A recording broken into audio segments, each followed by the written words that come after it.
I never thought my own mother would try to rip the ring off my finger at Christmas dinner, screaming that I'd destroyed everything she taught me. The worst part? Deep down, I almost believed her. Welcome to Reddit Toxic Family Telltales channel. New episode every day. 8 months ago, my world cracked open at the Christmas table. Everyone was pretending it was just another holiday dinner, fake smiles, clinking glasses, until my mother suddenly lunged across, grabbed my hand, and tried to rip my engagement ring right off my swollen finger. Her grip was iron, her nails digging into my skin, her face twisted with rage as she spat. "You feminist B***TCH, you've destroyed everything I taught you." James, my fiancé, scrambled to pull her back, his voice breaking as he begged her to stop. That only made her shriek louder. "You ruined my daughter? She was supposed to be pure. And me?" I just sat there, frozen. Not a word left my mouth. My chest was pounding so hard I could barely hear anything else. That was 8 months ago. And this morning, that same woman was begging me to forget everything. But to understand how we even got here, you need to know what kind of mother she was. Since I was little, my mom lived like she was stuck in a black and white sitcom from the 1950s. She made me and my sister Elena practice being the perfect wives. Every single day. We'd balance books on our heads while carrying trays of food. If even one drop spilled, we were down on our knees scrubbing the kitchen mirror with toothbrushes. Bedtime wasn't cuddles or stories, it was rehearsal. She made us recite lines like, "Whatever you think is best, honey. I'm sorry for speaking out of turn." Over and over until the words felt like they were tattooed on my tongue. Elena leaned into it. By 15, she was ironing her boyfriend Derek's shirts before school and tucking little notes into his lunches that said things like, "I exist to make you happy." Instead of being concerned, Mom rewarded her. Bought her a $300 KitchenAid mixer, like she just won Best Little Housewife at the fair. I hated all of it. But I still wanted her approval. So I worked myself to the bone at school, every club, every friend group, every gold star. When I got into Northwestern's business program, she was the first person I told. Her response? "Congrats, honey, but I wish you put that much effort into finding a man to take care of." Then she tossed my acceptance letter straight into the trash. The final crack came a week later. I walked in to find Elena with a black eye, smeared concealer barely covering it. My heart sank. I asked her what happened, but she just laughed. "Oh, Derek just gets a little carried away sometimes," she said like it was cute. "It means he loves me so much he can't control himself." That's when I knew I'd lost her. Still, some pathetic part of me thought, maybe if I just gave Mom what she wanted, she'd love me too. That summer before I left for school, I started dating the worst guy I could find. Tyrone. He checked my phone constantly, called my friends bad influences, tracked my location every hour. And when I brought him home for Independence Day, my mom's whole face lit up. She hugged me for the first time in 3 years. 3 years. Over a man who treated me like dirt. Fast forward 4 years. I'd clawed my way through college, sat through therapy, and somehow, miraculously, found someone who treated me right. James. The oldest brother of 3 sisters. He listened. He laughed with me. He planned dates. He made me feel safe in a way I didn't know was possible. So when Christmas came, I actually let myself hope. Maybe my family would finally see how happy I was. James kept reassuring me, "She'll come around, Mia. She'll love you when she sees us together." And for a second, I believed him. Elena answered the door. She looked like a ghost, bruises caked with cheap makeup, limping like she was trying to hide it. My chest cracked seeing her like that. But her first words weren't relief. They were horror. "Oh my gosh, Mia. You're emasculating him in public." James just smiled politely, introduced himself, even mentioned my promotion at work. That's when Mom's fake smile collapsed. "A real man doesn't let his woman outshine him," she hissed. Her hand clamped on my wrist so hard I winced. Then her eyes locked on the ring. "You feminist B***TCH. You've destroyed everything I taught you." And she lunged. She clawed at my ring, yanking so hard my finger turned purple. Elena grabbed my shoulders, pinning me in place while Mom pulled like she was trying to rip the finger clean off. James was shouting, dialing 911, trying to drag them away. And then, God help me, my mother snatched a kitchen knife and lunged at him. "You destroyed my daughter? She was supposed to be pure." The pain in my hand was blinding, my screams filling the room. By the time the cops and paramedics arrived, my finger was dislocated, cut deep from where the ring had been forced against bone. Blood smeared across the tablecloth like some sick holiday decoration. That night should have been the end. But it was only the beginning. Because while my body healed, my mother found new ways to attack me. And when she couldn't hurt me directly, she set her sights on the one thing she knew I couldn't afford to lose. My career. And that's when everything truly spiraled. Then came the wedding planning. James and I had already decided, no big venue, no dozens of guests, no open bar nightmare. Just a quiet courthouse ceremony, 3 months out, simple paperwork, his sisters as witnesses, and a handful of close friends. After everything my family had put me through, a big wedding felt like dangling meat in front of a starving wolf. But somehow she found out. I was at work when Ashley called, her voice sharp with fury. "Mia, does your mother have a cousin at City Hall?" My stomach dropped. "Yeah. Thawne. Why?" "Well, Cousin Thawne just handed your mother your marriage license. She knows the date, time, and location." My blood went cold. Of course. Of course she'd use family connections to worm her way in. James picked me up early and we drove straight to the courthouse, hoping to change the date. But the clerk just shook her head. "You'd have to reapply, pay the fee again, wait 3 days. And honestly, if someone's already checking records, they'll just find the new date too." We sat in the lobby, marble walls echoing with every sigh. Running to Vegas felt like surrender. Hiring security for a courthouse wedding felt insane. But what other choice did we have? James finally said, we stick to the plan. Let her show up. Let her make a scene. More evidence for the restraining order. But deep down I knew my mother. A scene wasn't a threat, it was her endgame. The weeks leading up to the wedding were torture. Police visits increased. My mother had perfected her concerned parent act, showing up to our apartment building at all hours, telling anyone who'd listen that I was in danger. The property manager actually sent us warnings for disturbances. Elena's voicemails got uglier. One sneered, you know, Derek's brother Brandon is single. Mom thinks he'd be perfect. A real man who knows how to keep a woman in line. I played the message for Ashley during prep. She just shook her head. Save everything. The judge needs to hear how they talk about you. Work was my only escape, but even that got tainted. Whispers in the hall, pitying glances when people thought I wasn't looking. My mother had called so many times that everyone knew my business. I'd become the drama girl with the crazy family. 2 weeks before the wedding, James' parents offered us their guest room. His mom, Catherine, said gently, you both look exhausted. Come stay with us. It felt like hiding, but at least it was quiet. No more 3 a.m. pounding on the door. But my mother found other ways. My work emails started getting spammed with responses to job applications I hadn't sent, applications to every adult entertainment venue in the city. Explicit responses. IT traced them. All applications came from an IP at your childhood home, the guy whispered. You might want to change every password you've got. James spent the evening locking down my life with two-factor authentication, new emails, new security questions. But the damage was done. My reputation at work was shredded. A week before the wedding, McAtherine called me in. She didn't even sit behind her desk this time. Mia, I'm going to be straight with you. The promotion's off the table. Not because of your performance, you're excellent, but the board feels this is just too disruptive. Maybe next year, once things calm down. 3 years of blood, sweat, and late nights gone. Because my mother couldn't stand me wanting a different life. That night, James held me while I cried until my chest hurt. His sisters wrapped around us like armor, Ashley with her sharp legal mind, Victoria with endless cups of tea. They were the family I should have had. James whispered, we can postpone. Wait until the restraining order goes through. I wiped my eyes. Something hardened inside me. No. She's taken my promotion. She's not taking this too. The wedding day dawned gray and drizzly, heavy clouds pressing down like the world itself was holding its breath. Ashley had arranged for courthouse security to be alert. James' parents and sisters came as our only guests. Every footstep echoed in the marble hallway. Every door creak made my stomach lurch. But for 20 blessed minutes it was calm. Just us, waiting for our turn with the judge. Then the doors slammed open. My mother stormed in, dressed in her best church outfit, the one she wore when she wanted to impress people. Elena staggered behind her, glassy-eyed, unsteady. And with them, a man I'd never met. Brandon. Derek's brother. Same cruel eyes, softer face. Like Derek's features stretched over a teddy bear. Stop this blasphemy right now. Mom's voice cracked through the room. Security moved, but she was faster. Her nails clamped on my arm. Mia baby, this isn't you. This man has poisoned your mind. Brandon will take care of you. He knows how to handle strong-willed women. Brandon smiled, rehearsed. Hi, Mia. I think we could be really happy together. James stepped in front of me, his voice low and steady. Let go of her. Now. My mother whirled on him, spitting venom. You're not man enough. You let her work. You let her think she's equal. Brandon knows a woman's place. Security finally pried her off me. She fought them, screaming about cults and feminism, Elena mumbling slurred agreements. Ma'am, you need to leave, the guard barked. I'll contest this marriage. She shrieked, heels scraping marble as they dragged her. She's incompetent. Feminism poisoned her mind. The door slammed shut on her voice. The judge, eyebrows raised sky-high, cleared his throat. Would you like a few minutes? I surprised myself with how steady my answer was. No. We'd like to get married now. And we did. The ceremony was short, sweet, and real. James' family cried as we exchanged rings, the same rings my mother once tried to destroy. When the judge declared us married, I felt something deep inside me uncoil. Not broken.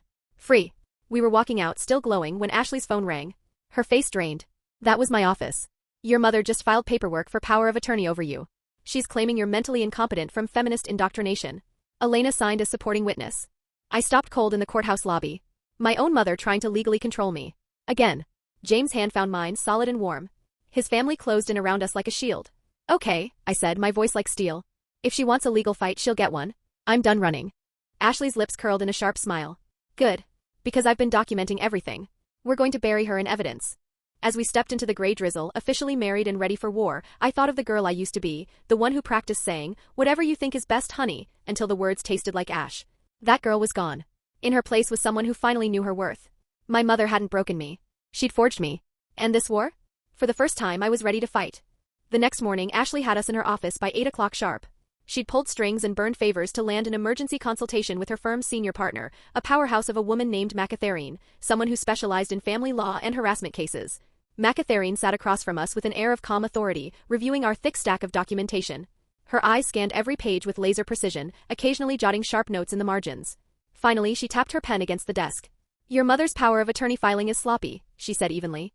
"She's claiming mental incompetence based on ideological differences. No judge is going to buy that. But we can't underestimate her persistence. We need to respond aggressively."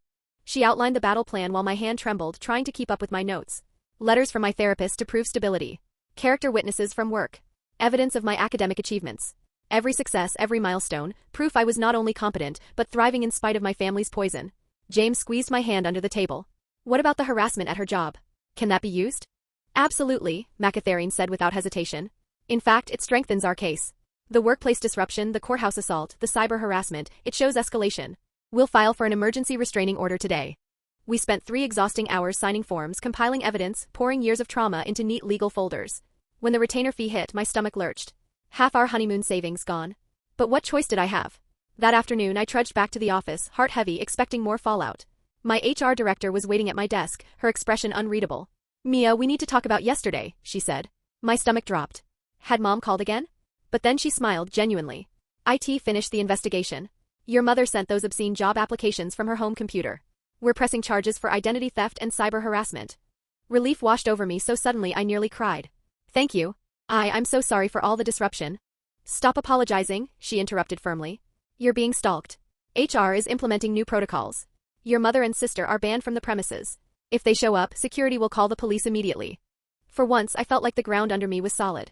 But that feeling didn't last long. 3 days later, I was mid-presentation with our biggest client, $2 million in revenue on the line, when the conference room doors burst open. And there she was. My mother. Dressed in her Sunday best, dragging Elena in behind her like a marionette with broken strings. "There she is," my mother declared, her voice booming. "My poor daughter, brainwashed by feminists. We're here to save you, honey." The clients, 2 older men in immaculate suits, stared at me, stunned. Elena chimed in, glassy-eyed, her words slurred. "She's been poisoned against God's plan for women." My presentation remote slipped from my fingers. My throat locked up. Security rushed in, but not before my mother shouted accusations of mental illness and a dangerous lifestyle. Elena cried that I'd ruined her life. The clients stood. And then they left. Just like that. The deal vanished with them. I found myself in the bathroom 20 minutes later, retching over the toilet. Macatharine knocked gently before slipping in, her face grim. "They pulled the account," she said quietly. "Said they can't work with a company that has security issues." My career, 3 years of 70-hour weeks, late nights, flawless presentations, shattered in a single scene orchestrated by my mother. "Take the rest of the week off," Macatharine said softly. But I knew it wasn't just a week. My career at that firm was dead. James picked me up, his jaw tight with anger. Ashley called. The restraining orders approved. 500 feet. They can't come near you, home or work. It was something. But small comfort when my workplace had already washed their hands of me. And if Mom couldn't reach me directly, she found her way to everyone around me. The next day, James' elderly landlord, Mrs. Richardson, called. Her trembling voice filled the line. "Your mother is so worried, dear. She says you're in danger. She showed me photos of you as a little girl. Said that man is controlling you, keeping you away from your family." "Mrs. Richardson, she's lying," I said firmly. "We have a restraining order because she attacked us." "Oh dear," the old woman said softly, doubt still lingering in her tone. But she seemed so concerned. James spent an hour explaining the truth, but the seed was planted. Every time we passed Mrs. Richardson afterward, her eyes lingered with suspicion, with pity. We scaled back our honeymoon, just a quiet cabin 2 hours north. No beaches, no crowds. Just peace. The first night was almost normal. We sat by the fireplace, listening to the rain on the roof. For the first time in months, I let myself breathe. Then headlights cut through the window. Knocks at the door. The police. "We received a report of a kidnapping," one officer said, hand hovering near his weapon. "A woman named Mia being held against her will." I stood there in pajamas, wedding ring catching the porch light. "I'm Mia. This is my husband. We're on our honeymoon." They separated us. Questioned me again and again, was I safe? Did I need help? Was I afraid? James sat outside in the squad car while they ran a background check. "My mother filed a false report," I explained for the 5th time, showing them the restraining order on my phone. "She's trying to ruin our honeymoon." Eventually they believed me. But the damage was done. We spent our wedding night filling out police statements instead of celebrating. "I can't do this anymore," I sobbed into James' chest once the officers left. "She's never going to stop. Never." "Yes, she will," James said, voice steady. "We're going to make her stop." But how do you stop someone who thinks they're saving you? The next week, a new nightmare unfolded. Elena suddenly exploded on social media, her once silent accounts now filled with posts about Brandon, about real men who lead. Photos of them together. Long rants about the dangers of feminism. Prayer requests for her lost sister, trapped in a toxic relationship. My phone buzzed endlessly with messages, old classmates asking if I was okay, distant relatives offering to pray for my soul. Each notification felt like a knife twist. And then Brandon started appearing. At the coffee shop James and I frequented. At the grocery store, always one aisle over. At the park, sitting on a bench while we walked. He's not technically violating the restraining order, Ashley explained. He's not approaching you. Not making contact. But document everything. Living under that shadow was suffocating. We changed routines, switched stores, varied routes. But Brandon always appeared. My mother had found her proxy. The final straw came when I uncovered just how deep her sabotage went. Cleaning out the old email account, the one Mom had hacked, I stumbled onto the sent folder. Hundreds of emails. Resignation letters to my employers. Messages to professors accusing me of cheating. Notes to old supervisors claiming I'd stolen. She's been doing this for weeks, I whispered to James, scrolling through the chaos. Maybe months. She even emailed my internship supervisor from 3 years ago. My entire professional reputation, carefully built brick by brick, being dismantled behind my back. Ashley helped us compile everything for the criminal case: identity theft, harassment, defamation. The charges stacked higher and higher. And yet my mother clung to the fantasy that she was saving me. The preliminary hearing was pure chaos. My mother arrived with half her church in tow, all wearing matching shirts with Bible verses about honoring thy mother. Elena sat in the front row with Brandon, glaring at me like I was some demon. My daughter has been brainwashed, Mom wailed to the judge. That man has poisoned her mind with feminist ideology. She needs intervention before it's too late. My therapist testified calmly about my mental health, about the trauma I'd endured. My mother laughed in her face. Of course she supports the delusions. They're all part of the feminist agenda. Elena rambled on the stand, slurring about how Derek had left her because I ruined everything. But then, under cross-examination, Ashley's questions cut through. When did Derek say your family was too dramatic? Elena hiccuped. After Mom called his work. She wanted to tell his boss what a good wife I was, but they said she was crazy. Her voice trailed off. Gasps rippled through the courtroom. My mother had sabotaged Elena's relationship too. The man who abused her left, not because of me but because of Mom. Ashley pressed harder. How many times did your mother call his workplace? Elena's eyes filled with tears. I don't know, a lot. She got him fired. He left because of her. Not Mia. The courtroom exploded, my mother screaming, the church group praying aloud, Brandon trying to console Elena while she shoved him off. When order was restored, the judge looked utterly drained. I've seen enough. The restraining order is extended 2 years. Criminal charges will proceed. He looked directly at my mother. And ma'am, I strongly suggest you seek professional help. I don't need help. She shrieked as officers pulled her out. My daughters need help, they're possessed by feminist demons. Elena didn't leave with her. She just sat, staring at her hands. When I approached cautiously, she whispered, he hit me because he was stressed. Mom kept calling. She got him fired. She destroyed my life too. It's not too late, I said softly. You can get help. You can start over. Elena looked up, hollow and lost. I don't know how to be anything else. She trained us our whole lives. I don't know how to not be this. We got her into therapy that week. The same therapist helping me untangle years of conditioning. It wasn't a cure, but it was a start. And for the first time I realized something. My mother hadn't just tried to destroy me. She'd poisoned Elena too. But maybe, just maybe, there was still hope for my sister. I came home from a job interview riding this thin thread of hope, fresh resume paper still in my bag, perfume fading, heels clicking down the hall, and noticed our apartment door wasn't latched. Just ajar. James was still at work. My stomach dropped so hard I thought I'd be sick. I nudged the door open with 2 fingers, breath shallow, heart thudding in my throat. The destruction hit me like a cold slap. It was methodical. Not rage-slashed, not chaotic, planned. My closet had been emptied with surgical care. Every blazer I owned lay in curls of fabric on the carpet. Skirts sliced into ribbons. Silk blouses torn down the seams like someone had traced a ruler and then cut. Safety pins fastened little slips of paper to each ruined piece, printed Bible verses about submission, obedience, a woman's place. The bedroom smelled like my own shampoo, like old paper and lipstick and something metallic. And then I saw the mirror. Red letters dragged thick and waxy across the glass. I brought you into this world. I can take you out of it. My knees gave out. I slid to the floor on a drift of navy wool that used to be my favorite interview suit and just folded. I don't know how long I sat there holding a jagged sleeve in my lap, rocking without even realizing it. At some point my hands started to shake so hard I had to press them flat to the carpet to steady them. Security footage told the rest of the story. My mother, calm as Sunday service, letting herself in with Elena's spare key, one I'd forgotten even existed. 2 hours inside. Not a spree. A ritual.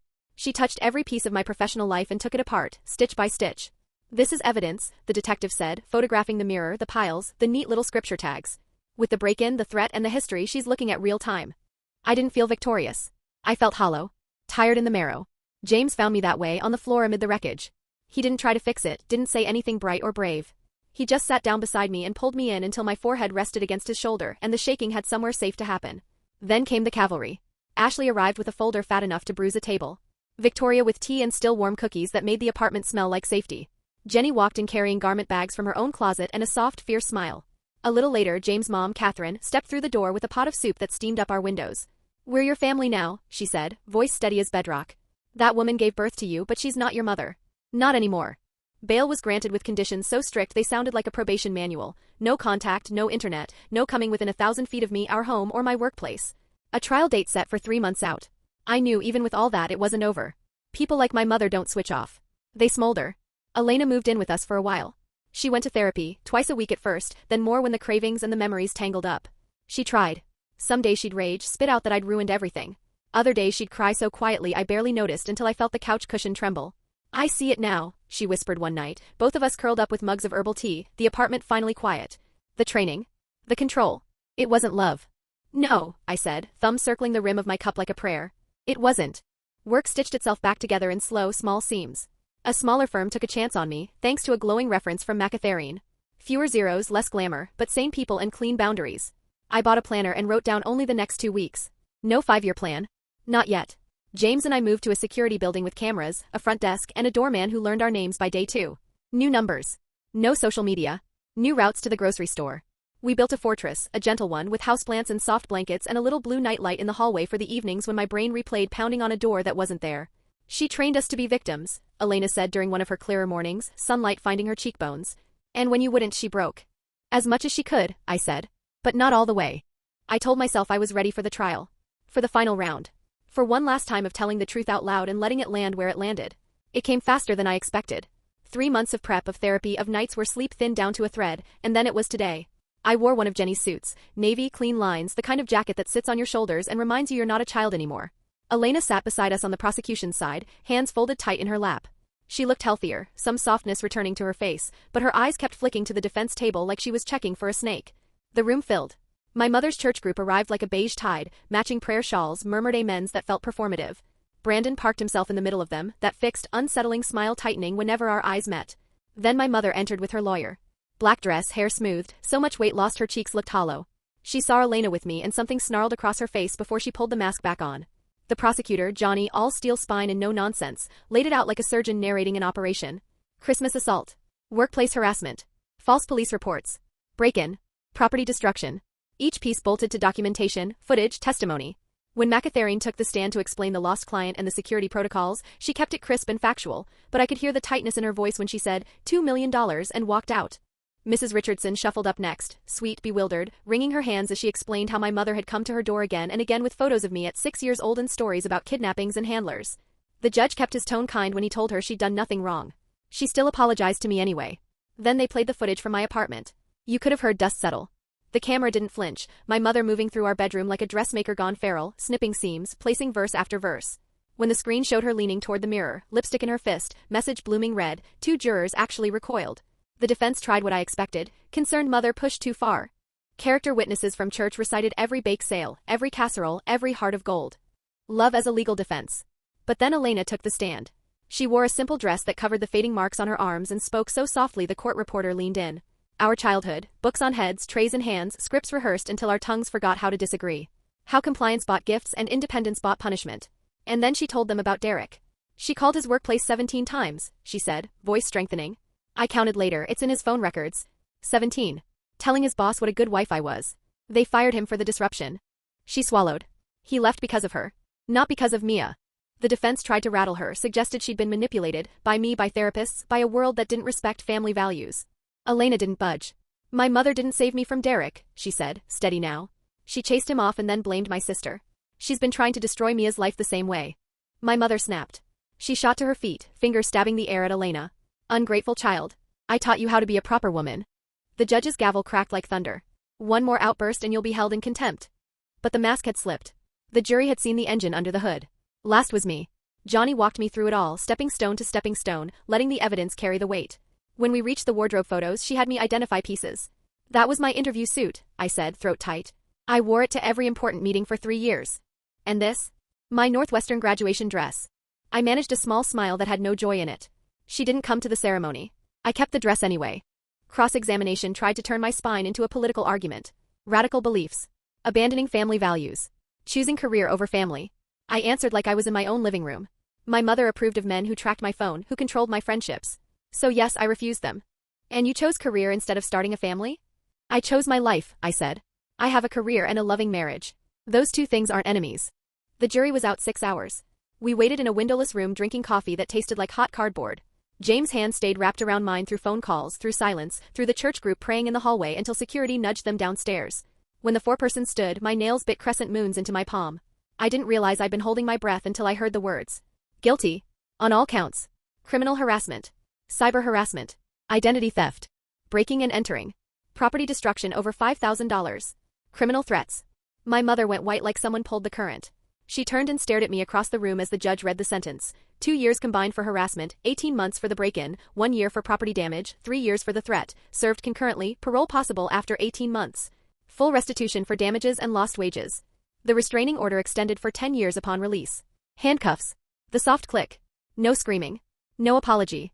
Just eyes like empty rooms. The church group filed out in a slow, murmuring tide. Brandon broke away long enough to drift close, that smooth voice pitched low. This isn't over, he said. Someone needs to carry on her work. That's a threat, Ashley replied, already pulling out her phone. Would you like to repeat it for the officer over there? He backed up fast, that smile finally cracking. The first weeks after felt unreal. No wellness checks. No midnight banging. No whispers at work. Just quiet. Like waking up after a storm and realizing the house is still standing. Elena wrestled with guilt in waves. Some days she blamed herself for testifying. Other days she raged at years stolen by a woman who called control love. Her therapist added an extra session each week. I don't know who I am without her voice in my head, she told me one evening, eyes shiny. Every decision I hear her correcting me. Work steadied. The whispers cooled. People started talking to me about projects instead of drama. The following review cycle, my new boss said the word promotion out loud without flinching. It would take time. That was okay. I finally had time. James' family became the roots I didn't know I could have, Sunday dinners, group texts about nothing, laughter that didn't ask for anything back. They folded Elena in two, showed her how family could be a soft place to land instead of a threat.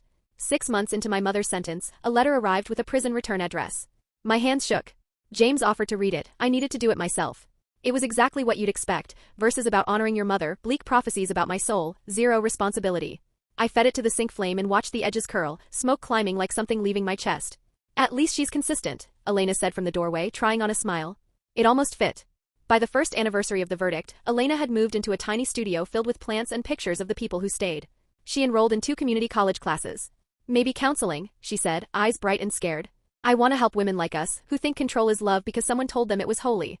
Brandon faded after Ashley filed harassment charges. According to Elena's old channels, he found someone else to lead. We wished the woman a short, sharp exit and a soft landing. My career kept growing in its new shape. The promotion came, not the exact one I lost, but a good one that I earned on clean ground. I stopped apologizing for damage I didn't cause. In quiet moments, McAtherine told me stories of her own difficult relatives and then said the one thing that still makes my throat sting. You did the hard thing. You stood up. On our 2nd anniversary, James and I renewed our vows. A real ceremony this time, with the people who had proven they were ours. Elena stood beside me as maid of honor, hand steady, smile real. No scenes. No police. Just love and cake and normalcy, which felt like the rarest luxury of all. 18 months after sentencing, the victim notification pinged, parole granted. Released to a halfway house 2 states away. The restraining order meant she couldn't come here for 10 years. Elena's panic rose like muscle memory, but then days passed, then weeks, then months. No calls. No sightings. Just blessed, ordinary silence. Maybe she changed, Elena said carefully one afternoon. Maybe. More likely she found a new audience. Word drifted through distant relatives that she joined a church and told anyone who'd listen about her 2 daughters led astray, how she'd tried to save us and been persecuted for it. How she prays for our return. Let her pray. Let her perform. She can preach a whole revival out there and it won't touch us. Because for the first time in my life, her story isn't my story. My story is the quiet clink of keys in a door that locks behind me. It's the weight of a navy jacket on my shoulders as I walk into a room I earned. It's Sunday dinner and group texts and Elena texting me a photo of her first day. It's choosing my life and living it. Thanks for watching. Today's train wreck is over, but tomorrow's ride is already on track. Subscribe so you don't miss it.